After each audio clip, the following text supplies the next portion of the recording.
काय झालं? चल उतर. मला खूप भीती वाटते. मित्रा, काही होणार नाही आपल्या लेकीला.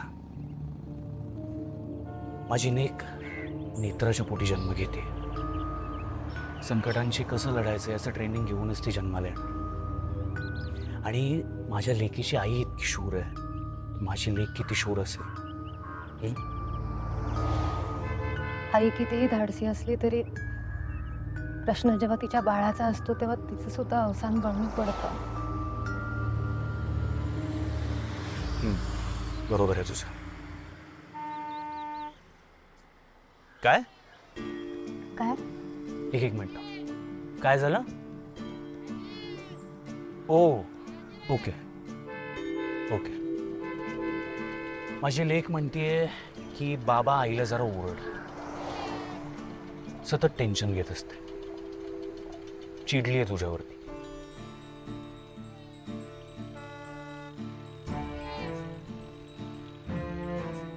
काही होणार नाही आपल्या लेकीला. चल सावकाश.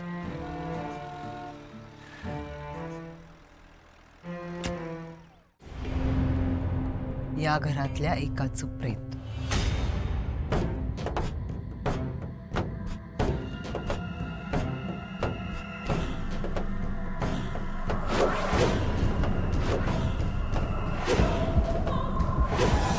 माय गॉड, इम्पॉसिबल. कसं शक्य आहे? नेत्रा, काही त्रास होतोय का? नेत्रा, नेत्रा, काही त्रास होतोय का? नाही. काय होतंय नेमकं? नेत्रा, रिलॅक्स.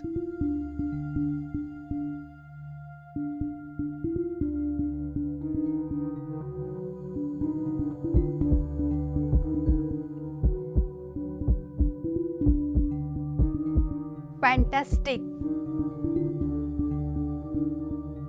नेत्रा, सगळं ओके. काही काळजी करू नको.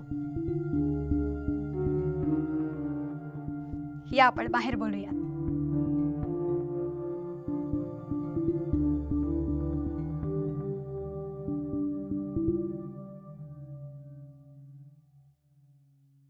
डॉक्टर, काळजीचं काहीच कारण नाहीये ना?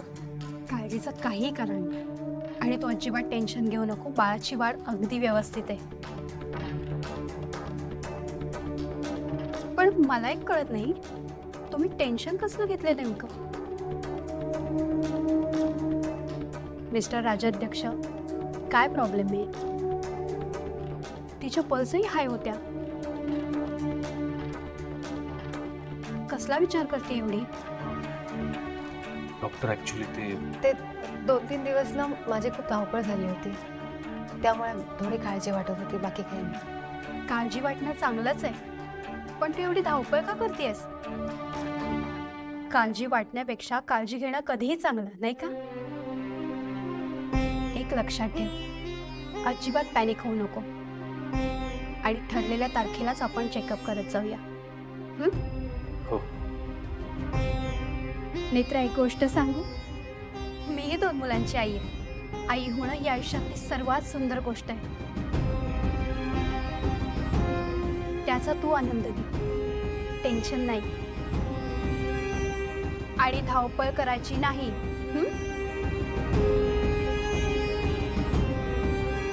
येतो आम्ही. थँक्यू. ओळख पाहू कोणाचं आहे. नाहीये ते ओळखता? काकू, पुरं झालं आता. पुरे काय पुरे? नेत्रा, मला इंद्राणीताईंनी सांगितले की तू सकाळी ब्रेकफास्ट नाही केलास, त्याच्यानंतर दुपारी धड जेवली सुद्धा नाहीयेस. निदान एवढं तरी दूध पी ना. पण आता खरंच बास झालं एवढं. नेत्रा, मी तुझी सासू आहे. तुझे हे खाण्यापिण्याचे नखरे माझ्याकडे चालणार नाहीत, कळलं? मी काय म्हणते, काय चाललंय काय? आत्या, या बसा. बघा तुमचं तरी ऐकते का? किती वेळ झालं समजावतोय आम्ही, ऐकतच नाहीये, खातपेतच नाहीये. खातपीत नाहीये काय, थोड्या वेळाने जेवायचं आहे ना, म्हणून आता एवढं दूध नको म्हणते मी, नाहीतर मला जेवण नाही जाणार. पण जेवायला अजून खूप वेळ आहे. शेखर आणि तेजस ऑफिस मधून यायचे, 2 तास तरी लागतील ना त्यांना अजून.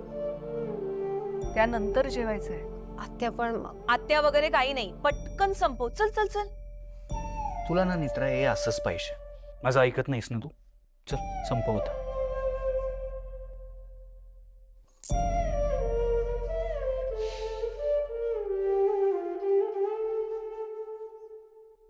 विरोच्या घरातच आहे ना?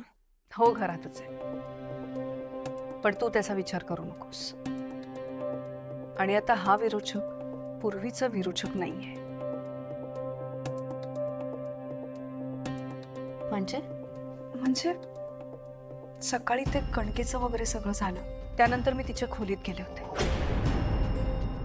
हे काय आहे माहितीये? या घरातल्या एकाचं प्रेत. पण एवढं मात्र नक्की, विरोचक ना हरल्यासारखा हतबल दिसतोय.